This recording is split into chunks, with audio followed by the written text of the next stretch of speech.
So welcome to today's social system mapping OnRamp session for today, May 10th, 2021.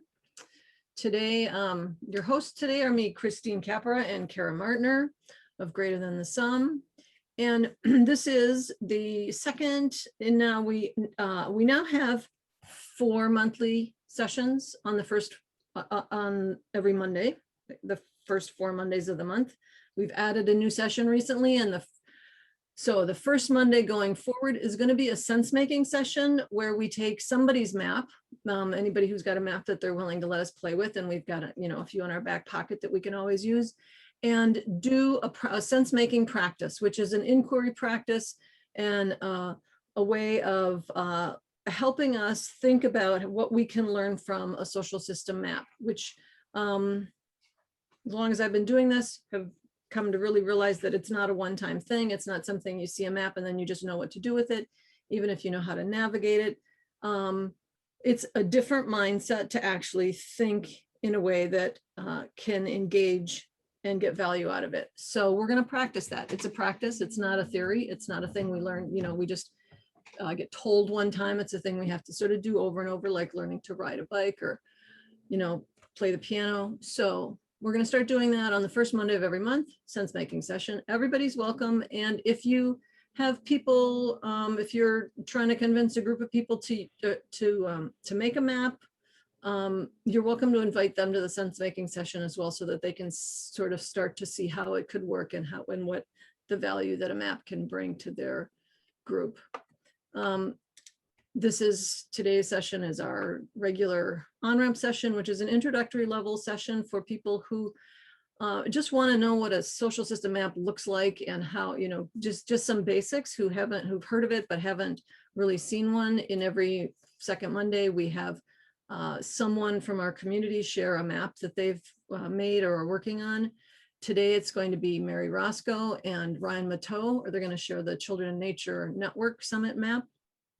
On the third Mondays, we have a deeper conversation. We dive into a topic. On May 17th, Jim Best and Rebecca Wells are going to co-facilitate a deeper dive into, we started a conversation last month about the potential for mapping funding flows. And we're going to do that, and Rebecca just logged in. We're going to do that next Monday. And then the fourth Monday, we usually do a tech talk, which is an introduction to the technology or some new features of sumApp. And then once in a while, we just do a sort of an open space kind of a session with Tech Talk. So this coming Monday, or this coming Tech Talk on May the 24th, we will do essentially sort of an open space Tech Talk, because we don't have a specific topic we need to share at this point in time. Okay, so those are our sessions. Kara has been putting links to the sessions, to registration for the sessions in the chat. But if you're not, if you don't feel like grabbing all those links right now, she will also follow up with links to everything we share today will be in a follow-up email, including the recording that you'll get within the next 24 to 48 hours from Kara. So if you don't want to be grabbing links, don't worry about it. We have some other ways of learning being on our community social system map community of practice map. There's a link to that Kara will put in the chat. We also have a Slack team. We also have a knowledge base online. So any of those are ways that you can learn more about social system mapping. And then we have a whole library of recent sessions like these, so you can see other people's maps or watch recordings of various topics. So, and lastly, I spend a half an hour a week online at a specific time, so that if anybody has any urgent burning questions or they need a thought partner on something, they can jump online. And I circled today's just to point out to those of you who are familiar with my office hours, it's moved forward an hour. So I run out of steam by 5 o'clock. So we decided. Sometimes I go, I'm just too tired. I don't want to do it, so I cancel. So we moved it up to 4. I just want to point that out. Okay. So for today's agenda, we'll do some chat intros in a moment, and then we'll hand it over to Ryan and Mary, and then they'll share their map for a while, and then we'll get to some answers and questions. And for those of you who are new to this whole thing, what we do is we have a formal hour. So we stop at the top of the hour with the formal planned session. But I will stick around for an extra half an hour, and Kara will stick around, and I'm not sure about Ryan and Mary, but they'll let us know. And if you have further questions, or if you just want to talk about something, you want to pick somebody's brains, whether it's Ryan's or Mary's, assuming they're still around, or mine, we just open it up and have a very informal after session half hour. So you're welcome to stay to that. Okay, so let's do chat intros. So I'll just have you put in the chat, and feel free as we're going through this, if you have comments or observations or questions, feel free to put them in the chat at any time. And if it feels like something that we should interrupt the map presentation for, I'll butt in and throw the question in there. Otherwise, we'll hold them till after. But so for chat intros, let's put our name, pronoun, location for starters. I'll do mine as well.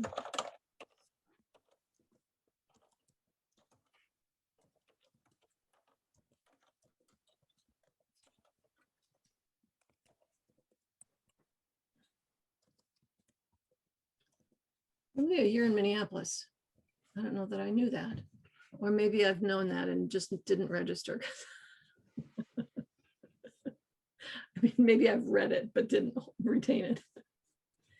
These sessions. Yeah, I look forward to a day when I can be in, possibly also in a physical room with some other practitioners here. Yeah, that'd be great. Me too. I look forward to that day as well. Maybe we just have coffee sometime for starters. Okay. I'm reading where people are from. Michaela's in Palo Alto. We have a number of California people here, and Texas and Virginia and Wisconsin, New York. Okay, then let's just put in, one primary network that you're part of or working with, so we can see what each other's up to.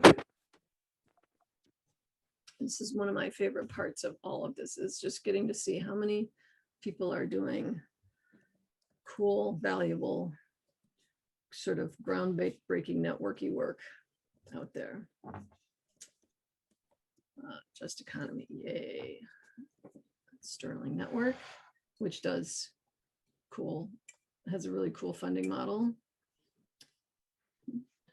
Got a few economic ones. Substance abuse prevention. I don't know that I've seen a network with that goal. Interesting. Stanford Dermatology Department. That's another interesting one, or new to me. Oh, Minnesota Water Protection Collaborative. Just okay. Well, let's go on to what brings you here today?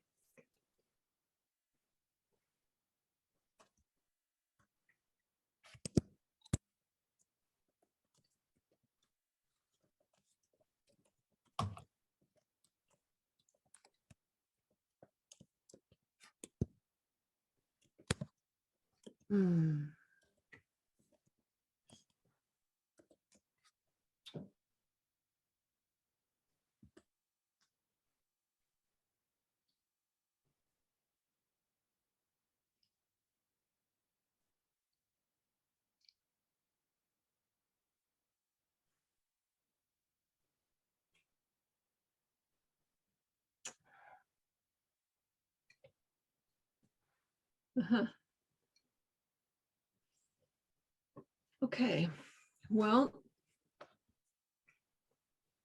yeah, I think the seeing how people are using their maps and like the actual use of maps is really what this is all about.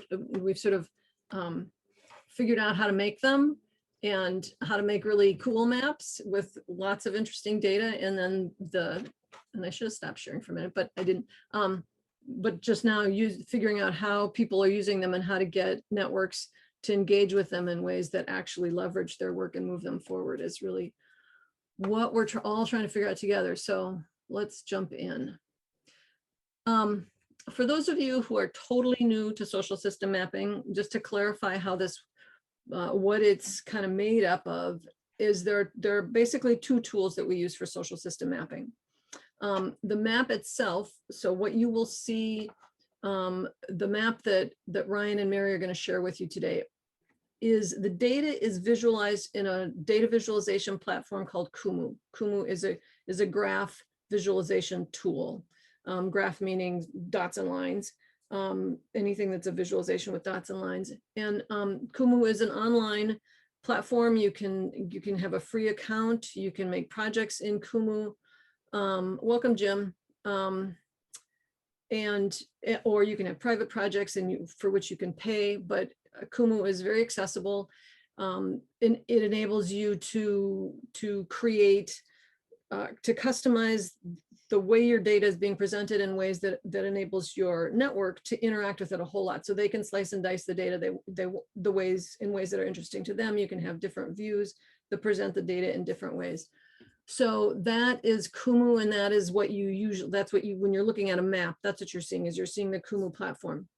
Gathering the data is sumApp. So sumApp enables us to gather relationship data as well as demographic data about individual, either persons or organizations, in ways that can handle larger populations than most SNA tools, and that is designed to be really user-friendly for your members. So that, and then the other piece that's different about sumApp from a classic what I call old school SNA tool, is that the data is exported in a way that's structured perfectly to work with Kumu. So as your data is getting gathered by sumApp, it just goes, you can live link it straight into Kumu. So the Kumu map is live and updated in real time as you go.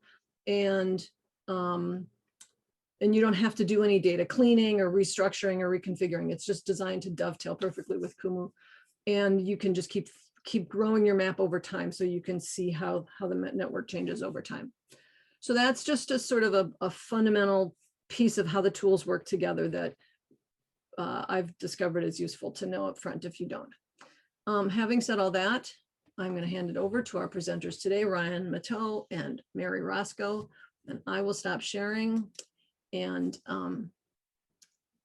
you guys can take it away. Okay. Good morning. I'm so happy to be here. I usually am here every month because I'm so interested in mapping and in leadership.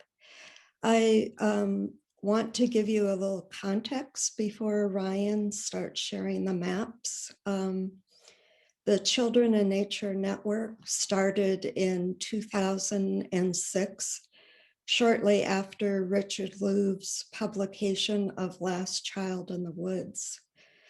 Richard Louve traveled across the country and world giving talks, and everywhere people asked him, what can I do? And it was the start of a grassroots movement with a lot of self-organizing and initiatives starting, including in the Bay Area, the Children in Nature Collaborative that I'm part of.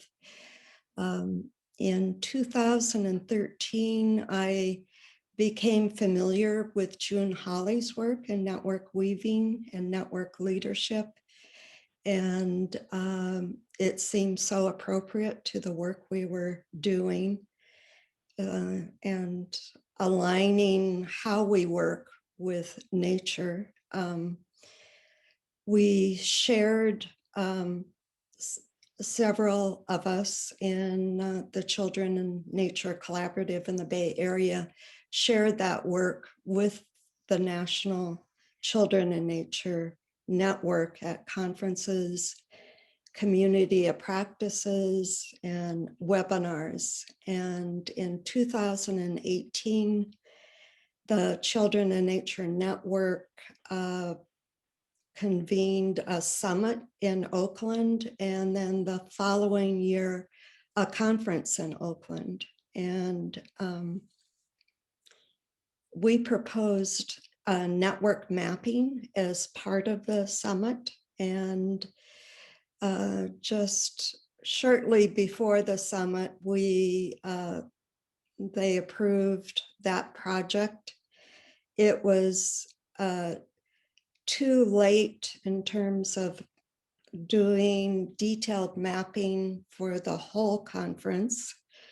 But we did use the public registration data, and Ryan will be talking more about that. We were able, within a month, just prior to the conference, to send out a survey and do more detailed mapping of the grassroots leadership area, one of the tracks of the summit. So Ryan will continue and share with you the maps that we did for that. Sure. Thanks, Mary. And I'm Ryan Mottau, and I do a variety of things, but in this case, I am a tool user working in, I actually came to this through some organizational development work. So Mary and the Children of Nature Collaborative in the Bay Area worked with the consulting firm that I work for, MIG, to do a strategic plan, which led to some ongoing participation by MIG, which led to some exploration along with Mary of this area of practice, and led to her asking if we could help make this kind of happen on a short time frame. And we were doing the troubleshooting both on the technical side and the kind of like how we would present this side. The first piece that Mary indicated was really it was about getting people excited about possibilities and understanding the people who were in the group at the network at the summit in 2018. And this is, to be clear, not a network map, really. This is a Kumu map of registration data to that conference. And we sorted that data so that it was, we could cluster it and use some of the tools that were inherent in the platform to allow people to kind of get a sense of, well, who is at this conference, and you know, how many other people are here from the same country as I am, or from you know, the same state. And we were able to use this during the kind of introductory work, in the conference, and kind of getting people excited about these possibilities, letting people go and find themselves on this map. And in that way that Kumu does really well, we had you know, a very limited amount of profile information, but it gave people something to see. This is the people in this setting. And I think that was really powerful for getting people kind of started on this. But the work that we really did was with this subset. It was about 45 people who we surveyed ahead of the conference for information about who they are, what work they're doing, what they're interested in getting and offering into this network, and who they're connected to. And this was actually my first big introduction, I think, to sumApp overall. I think this was the first time that we had used this tool, and it replaced a lot of data cleaning and a lot of data management on the back end. And we were able to come to this map before the conference, as Mary said, within about a month. And this map shows the connections. The legend down here is the kind of scale of connections that we chose for that survey. It was really about collaboration over the last year and depth of that collaboration. And we certainly saw that there was a cluster of people who were connected and a lot of people who were not. We ultimately chose, for presentation reasons, to kind of freeze this map. If anybody is familiar with Kumu maps, most of the time they look a little bit more you know, like this, because the map itself will kind of spiderweb itself down into kind of a cluster. We pulled this out and froze it, and part of that was because we wanted to be able to print it and show it, and part of it was because we wanted to be able to present it kind of over time as well. And so this, I'm just going to point out someone right now, because I'm going to talk about Noemi a little bit more as we go forward. Someone who came to this summit knowing essentially no one. She had actually completed the survey up front, which is not true of a lot of the other people in the edges of this map, because you can't get 100% participation. But Noemi came in having worked very remotely in this field and hadn't really made connections in this network. When we then went through the summit process, talked and collaborated a little bit about what this could be for this network, then everybody went back out to their work for the year, right? And we came back a year later, and we pushed on this a couple of times kind of leading up to the conference the following year, and ultimately came to a new map just before that 2019 conference. And this gave us, I think, one of the big insights for me over this, which is that there is a lot of power in a network map, and there's even more power in a network map where you can look at multiple timeframes and looking at change over time, because this Children in Nature Network's primary kind of reason for being is to bring this movement together, this kind of leaderless movement together. And what we were able to do was to actually show that over the course of this year, we had brought these people closer together, and we had brought people who really did not know anyone right into the core of this conversation as we went forward to kind of put some of this work into action. So in addition to talking about the kind of network leadership and everything else, we were also talking about, well, what actions does this grassroots leaders group want to push forward? And when that that discussion kind of started gelling at the end of the conference, we also used a subset of this network map to start kind of sorting out both what actions we were trying to accomplish and who was interested in kind of pushing things forward, either as a collaborator or as a convener of these conversations. And so I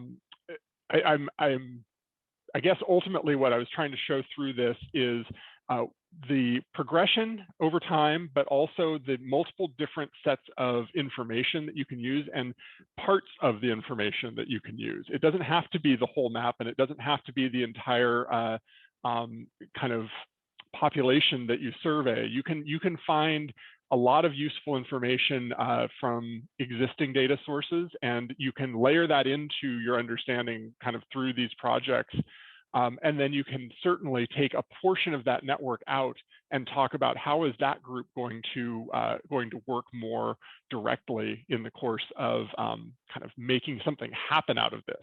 And I think that's one of the kind of first observations I'll lead off with, and then hand back to Mary, is really that as a tool user myself, like, it's really easy to get caught up in how cool this set of tools is, that it even makes this stuff possible. But ultimately, what we're spending a lot of time over the last couple of years really developing this area of practice for MIG is, how do we get past, oh, this is a cool tool, and really get into what are we going to make happen as a result of doing this work? And what is it that this can push forward? What understandings can we have that we never would have had before?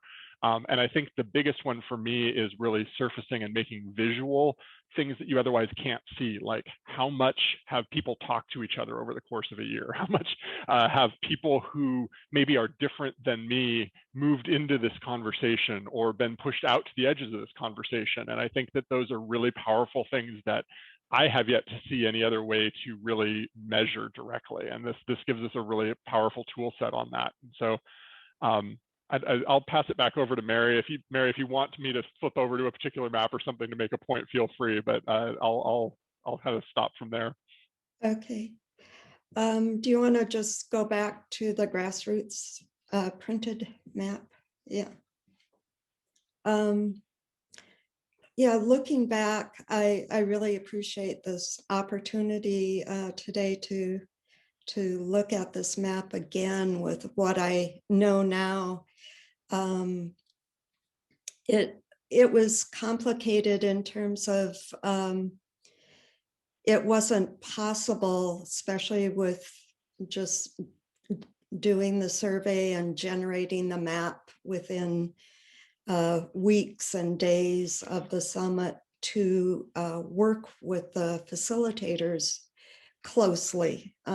We were working in parallel, and what could have happened if we had been working closely was that the facilitators could have looked at the map and the profiles and created the agenda that would have informed the agenda And the purpose of the summit was generating action. And from looking at the profiles and looking at patterns, I think it would have been easier to create a process of people using the maps and real-time connection to self-organize into action without a sort of a process of tables deciding, making proposals and then voting on the proposals. It could have been just a more connected process that would have empowered the people that came and move forward in a more powerful way.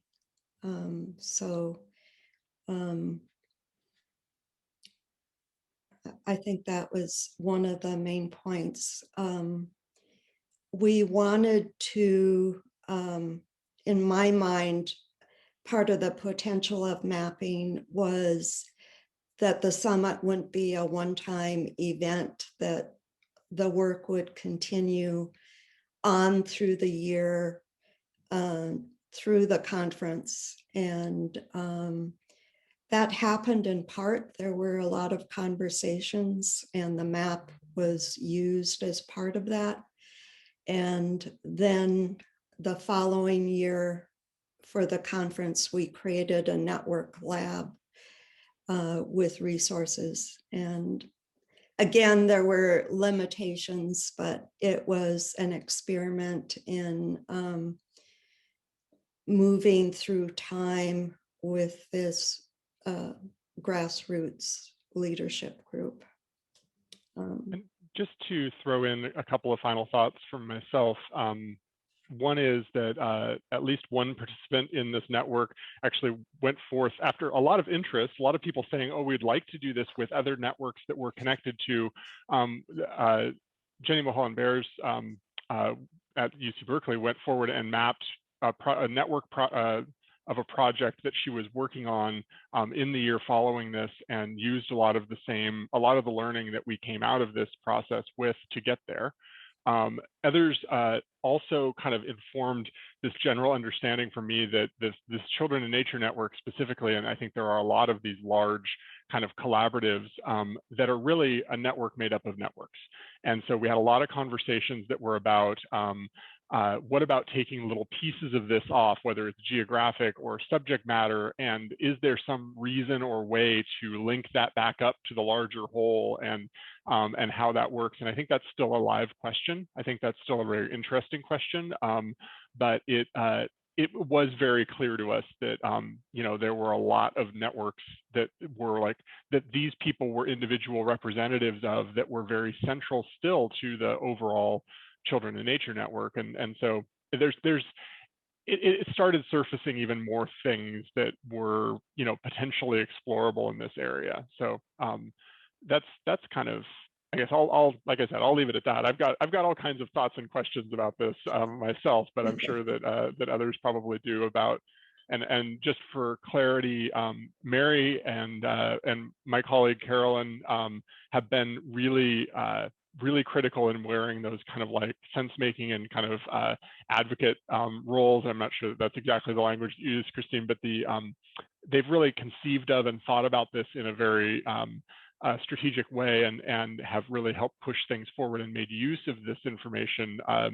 I'm willing and happy to answer a lot of the questions that are about, how we made it work, what we did to present things, little quirks like the fact that if you want to print a PDF out of Kumu, you can't use the profile pictures out of sumApp, or at least you couldn't at the time. I had to go through and download and re-upload all of those individual images.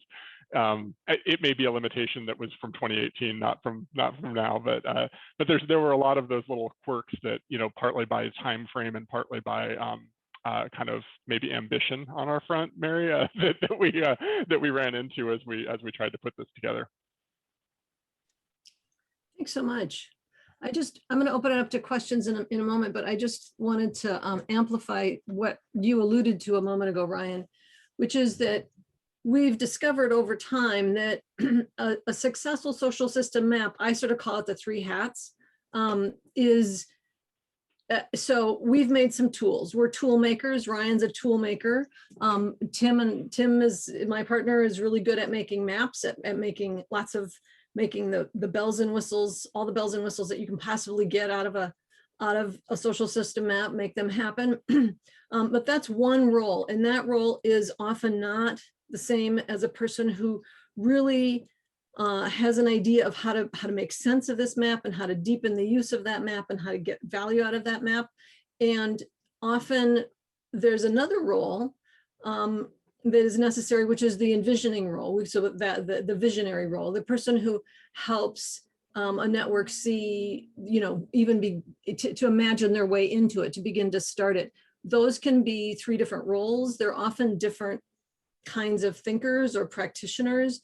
And sometimes they're all, one person has more than one, wears more than one hat at a time, but whichever, however the configuration of the hats goes, you kind of need to have, someone in each of those roles who's willing to drive both the vision as well as the tool making, as well as the sense making, in order for it all to succeed. So we recommend that if you are really strong in one of those areas, but not so strong in another one, that you get a partner and work with a partner, because it takes all three. So I say it takes a network, it takes a diverse network to create a social system map. And so it also just helps us have a practice of sort of really starting to understand across sort of thinking differences. So that's what Ryan was alluding to. It's often, you'll get a very different story about a whole map and about what's needed, depending on, the hat of the person you're talking to. So it's often really useful to sort of understand someone's, the question, which approach is it coming from, as well as the responder, which approach is it coming from. So I just want to say that. Thanks for bringing that up, Ryan. Thank you so much to both you. We've valued your, just the ongoing being part of the community and sharing your experiences and your map and your learning. And so thank you for that. And so let's open it up to questions for Ryan or Mary or whomever. I just want to add too, I can remember it was such a short time period creating this map with not so much experience. And I can remember Ryan asking questions on Slack and feeling so appreciative that people responded quickly to him and trying to figure out some of the things that were coming up on his side. So we really appreciated the support. So questions, comments, Malia? Great, thank you so much. This is, I've got a lot of ideas firing. And maybe this is a little in the weeds, but I was sort of just curious about, well, I'll just say the folks that I'm working with, we would be looking at building a map without knowing all of the potential universe of members or participants, right? Like we're just starting with potentially a handful of people that are going to be hubs and trying to figure out from them, like, how do we build outwards from there and understand the people who are key to getting work done in this field. And I was wondering about how that kind of works in terms of the various tools available. Like, it's a lot easier for me to imagine if I have a list of all the potential people and I assume you just kind of put the list in front of them and said, here's everybody, who are you connected to, how? But sort of how does that work in terms of building out the list of who's connected to who? Does that make sense as a question? Absolutely. Just one of you want to answer? So Christine, you're going to have to answer on the technical side whether I remember we've talked about a kind of opt-in tools within sumApp so that you can essentially send out an invite link to people that they can join in, and we've done that I guess with the community practice map. I know that is built in. I just haven't used it yet. Because a lot of my projects tend to be a little bit more. We have a list to start with, and then we are often we are adding people through events or through personal connections that we get that information like in bulk, and so we send out invitations to them directly.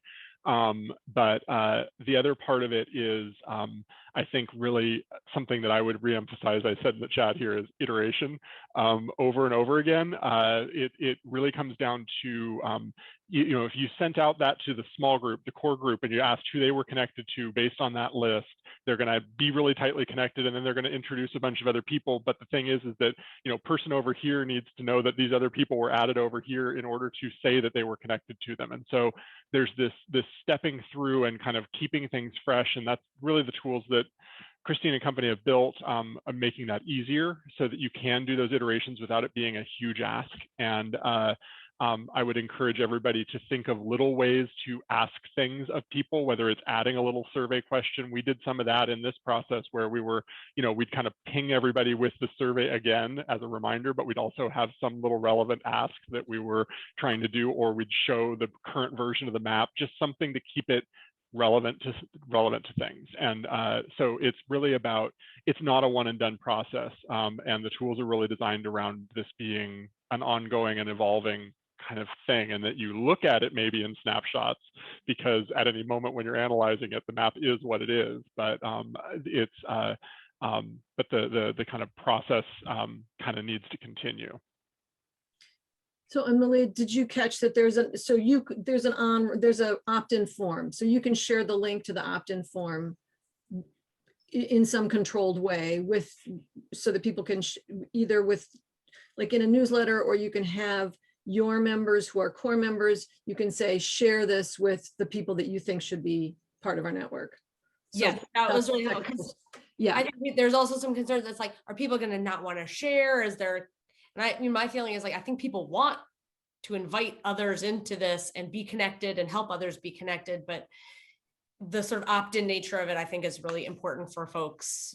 You know, no one's getting fed into it without knowing. But okay, so that is super helpful. Yeah. Timothy, you had a question. Yeah, and actually that feeds in a little bit to the question I have. First of all, thank you to Mary and Brian. It was really a wonderful presentation, illustrated some really great things about the work. So my question is largely, I appreciate this, you know, like the snowballing, and we do that with Qualtrics, but then Qualtrics doesn't get to the things that this can do here. The concern that we have is when working with vulnerable populations, issues of security, informed consent, data safety, and that's one of our challenges with Kumu is unless you make the map private, the information put up there, really anybody can see it. And how do you kind of manage this in such a way that, you know, people can't go, you can trace people and who knows who, but also a lot of times, you know, the contact information and things like that. How do you deal with that? We in the university, we have to deal with institutional review boards all the time, and informed consent and data security. I'm curious how you engage with that. I'm assuming since you work with children that you have to engage with that kind of conversation. Yeah, and Christine, you're probably going to have more, you know, kind of stories of this from other work that you've been engaged in. My own work is actually largely with the people providing services, and in many cases, really in most cases, we have been doing this work in public on the web. And the reason for that is that the kinds of networks that we have been trying to build are public facing, and they are largely public employees or nonprofit employees, people who are really comfortable and aware that their information is out there. And then we do try to, and there are various places both within sumApp and Kumu to try to be really upfront about what is and what is not being published. There are also ways within Kumu, which it sounds like maybe you have seen, Timothy, is that there are ways to, you know, not show X, Y, and Z information within the network. You can also selectively choose what you are putting into Kumu. You can filter it down, you know, the fields that down to just the connections, and have, you know, any other analysis information be tied back with, you know, randomized kind of connection points. I don't have a whole lot of direct experience with that. I've seen some of the pieces of the tools that are available in the different programs, but maybe Christine can touch on that a little bit more if there's some university work that you're you're more familiar with. Yeah, so it is, especially with vulnerable populations, I'm not aware of anyone who's done serious mapping of actual, the individual, like children or other kinds of vulnerable populations themselves. Usually they're mapping the service providers or the, you know, the individuals or the organizations around that field. But we do have in sumApp, so first of all, if you've loaded somebody, I mean, there's a couple ways to handle this. We have another client whose work is seriously politically vulnerable, and in their countries, if their governments knew what they were doing, it could be, you know, it could be seriously bad for them.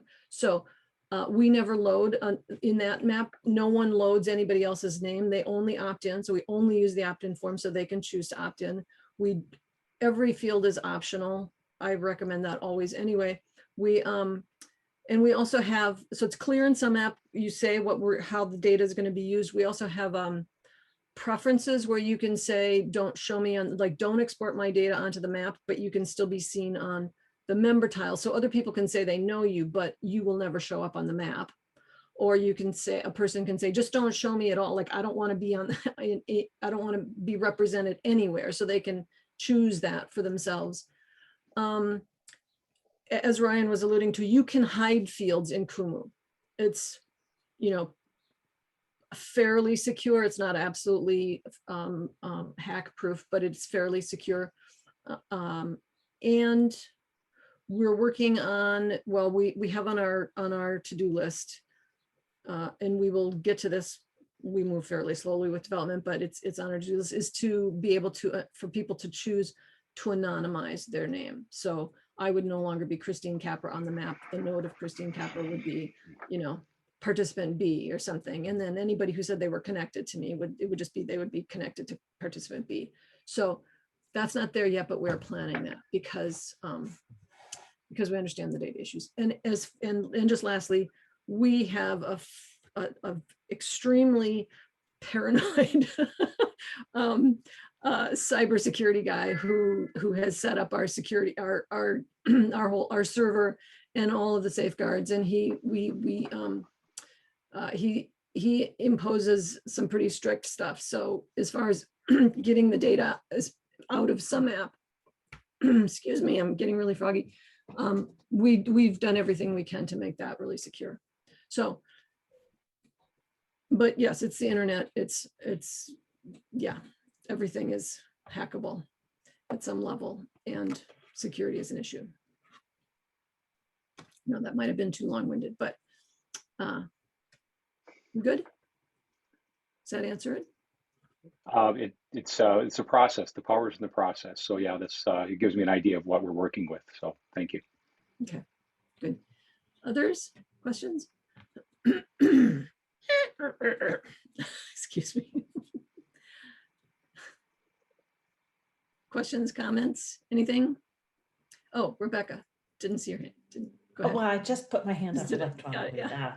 I'm interested in just some sort of indication of the number of hours devoted to different major components of this task, possibly relating that to the three roles Christine described: a visioner, kind of technical, and sense maker.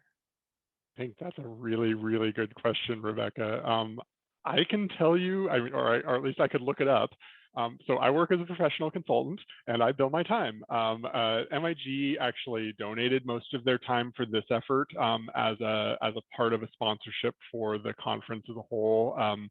But we did track it, and there's various constraints on that in terms of both the total amount of time we were going to spend, but also we only had a month to pull it all together. And there's only so many hours that you can, around the edges of the rest of your job, that you can actually throw at this. I would say that probably the biggest part of it in our experience in both the Children in Nature Collaborative in the Bay Area and in the Children in Nature Network nationally, Mary could maybe speak to, which was really the getting messages out there and doing personal follow-ups about the importance of it.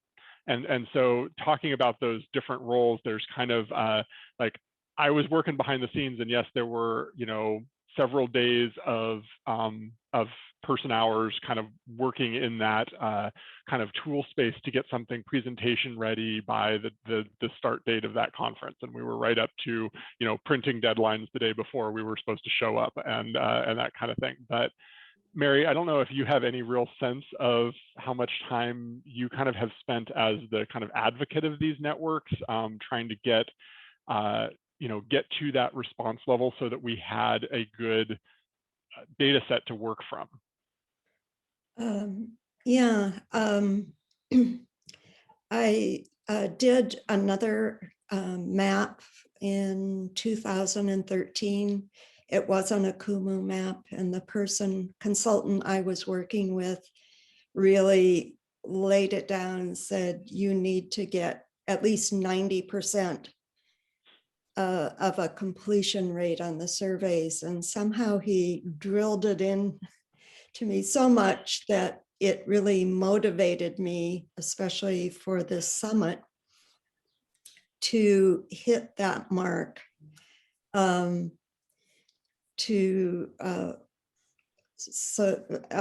Otherwise the map really wouldn't be that effective. So I think prior to the summit, we had a 87% completion rate, and it was nearly 90% afterwards. It took a lot of hours, I guess, from being a former school administrator. I'm pretty good at dogging people, and I would send personal messages. We sent, I think, 2 rounds within that month, maybe 3, of, you know, initially sending out a reminder, and then saying, we're doing the final map. This is your, you know, this is it. This is the deadline.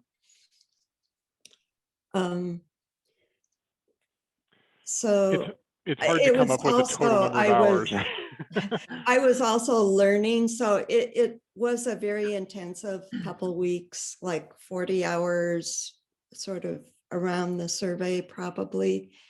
And part of that was learning, and part of that time too, working with Ryan as he was creating the maps, and not knowing whether I was just not understanding what was going on or whether there was something I needed Ryan to check out.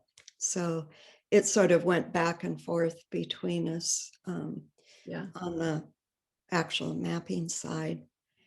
But what Malia brought up too is another way of working with the map is to start with 10 or 20 people that you know will respond to the survey, and create an initial map that engages people to complete the map, because it's sort of hard to just send a survey out and say that you're doing a map, and for people to really want to do that. But if they see the map, they get excited about it and are. I also would throw in there that, you know, I already alluded to some of that, but or some of this, but the tools have evolved even in the couple of years that we're talking about here, and some of the learning curve, some of the frustration, some of the integration with Kumu, you know, the live links and everything else, like all of that became much clearer and more seamless as we were going. And I think that, you know, the last couple of networks that I've like kind of really dove into, like there's kind of a conceptualization and setup time. There's a, as Mary was talking about, there's a survey, you know, kind of dogging, you know, like getting people to respond, kind of chunk of time, and then there's an analysis time. All of those steps have gotten faster really quickly in the course of doing a couple of different networks. The thing that I find is taking time, honestly, is I keep trying to do things that are out at the edge of what our data set is about, or like trying to use existing data sets and roll it in. And so while the actual information from sumApp goes straight into Kumu, if you want to start adding other things into it, then you have to do all the data cleaning and all the other pieces. And that's where I'm finding time being kind of chewed up more recently. So for what it's worth. And Jim, I saw that you had your hand up there. We've got 3 questions before Jim. Yeah. And I just want to say, just as a summary, so Tim and I have been doing this for several years. I can sort of give you rough estimates, which are the visionary phase, especially if you're going to facilitate the development of a survey, can take somewhere between 12 to 3 hours for the visionary person to sort of help get the whole thing rolling, design a survey, have conversations. And then I'm going to assume the visionary person is the person who's doing the dogging as well, because that's sort of in that wheelhouse. So that can be, if people are really clear and know what they want, that can probably take you about 12 hours to set up sumApp, design, do the survey design, the sumApp setup, and the dogging. The mapping piece can take 2 to 4 dozen hours, like Tim's part when we hand it over to Tim. And if it's a dual elements, it might take even a little more than that. And then the sense making is an ongoing thing. So that can take like 0 time if your people aren't willing to play, or it can take, you know, a few dozen hours a year just of, you know, facilitating meetings and designing the meetings, et cetera. So my sort of rough rule of thumb is, you know, like if I know, and the other thing to note about that is Tim and I know exactly what we're doing. So we're not going back and forth. We have a shared language. There's all that so with the different hat wearers, they use language differently. And so at the beginning, there's that learning of each other and learning how to work together and just learning, you know, even because yes, it can take, you can spend an hour trying to figure out something because Ryan is using a word one way and Mary is using a word the other way, and you're trying to unpack it and you're looking and you're trying to answer, and then you figure out, oh, that's not what I meant. And so, you know, that human piece is hard to quantify, but the actual work, I think, is kind of reflected in what I just said. And then I know Malia had a question, which Malia, you can load into sumApp any data about the nodes or the individuals, but the connection questions are not loadable into sumApp. You could, however, if you have someone with a little bit of, say, JavaScript skills or data wrangling skills, you could put, yeah, going that transition from one tool to sumApp is like kind of a can of worms that can be a lot of work. So if you've got people who are insisting on starting in another spot, it can be challenging. But you can get access to what those questions look like, is that right? Such that we can at least be asking questions, like using options or frameworks that are similar now, is that right? Pretty much, yeah. The sumApp survey is a little more basic than like a Qualtrics survey, where you can have, you know, it's got sort of more flexibility in how you set it up. We're upgrading the survey tool right now, but it's fairly simple in terms of it's got 5 or 6 kinds of fields, and you know, there's no piping, no branching, none of that kind of stuff.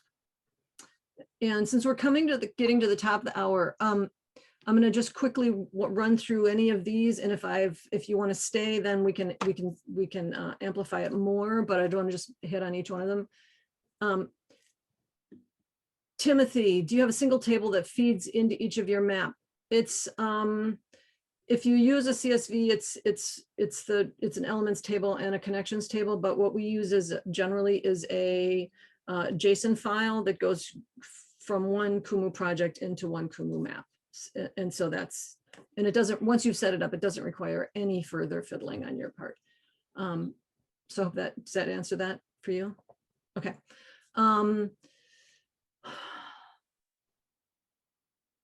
Okay, you got that. Okay. Sorry, I thought those were new questions. Jim, you had a question. No, I was just, comment. that was a really great summary, Christine, about how much time in each of those phases. And I was just saying, it really depends on if you have an event and you ask people to register and that becomes your Kumu map, you've got like 100% participation immediately without any work. If you're snowballing, it takes longer, you know, so it's really dependent on that. And if you're doing the sense making and people are like, what? Well, I've never seen a map. Moving, you know, like the ReAmp projects has been doing that for 2 years or 4 years or whatever, slowly developing a conversation, you know, and a language around it. So it's all over the place, but I just love the way you laid that out, Christine, about these chunks. If you don't know Kumu, like I'm really slow on that, Ryan's not. It's a, you know, if you bring in a Kumu savvy person that can move through, if you're able to, you know, it's just so dependent on the level of expertise and energy you have for different parts and what you're trying to develop and what questions you're trying to elicit. So, yeah. That's It's also really dependent on the population you're trying to map. Because some people will just jump in and some people you'll have to have lots and lots of conversation. Like the conversation piece can consume tons of time. The envisioning piece of getting people on board and getting the survey designed, you know, with lots of like, why do we need to ask that question? And just the whole, that can be time consuming. Yes, and Ryan's comment. Crib code from, this is one of the reasons, a good reason to be in our social system map, because you know, Tim has done all kinds of fancy things in it, and you can go into the side panel and you can crib his code from that. So it's not just a map for us to learn about each other. It's also a map for the tech of mapping. Okay, so we're at the top of the hour and we have a little goodbye ritual, and we'll do that. And if you want to stick around afterwards, just don't say, just do the goodbye ritual, but then stay online. And once everybody has jumped off, we'll see who's here and we'll see what else people want to talk about. But the goodbye ritual is very simple. Just unmute yourself, and all of us unmute ourselves. And once we're all unmuted, I will count down. And once I get to 1, we'll just all give each other greetings for the rest of the day and whatever it is we want to say to each other as our goodbye. So are we all unmuted? We're getting there. Okay, 3, 2, 1. Thank you so much. Appreciation. That was Terry and wonderful. Ryan. Appreciate Thank you. Guys, hope everyone Bye. enjoys the rest of their day. Yes. Hugs to everyone.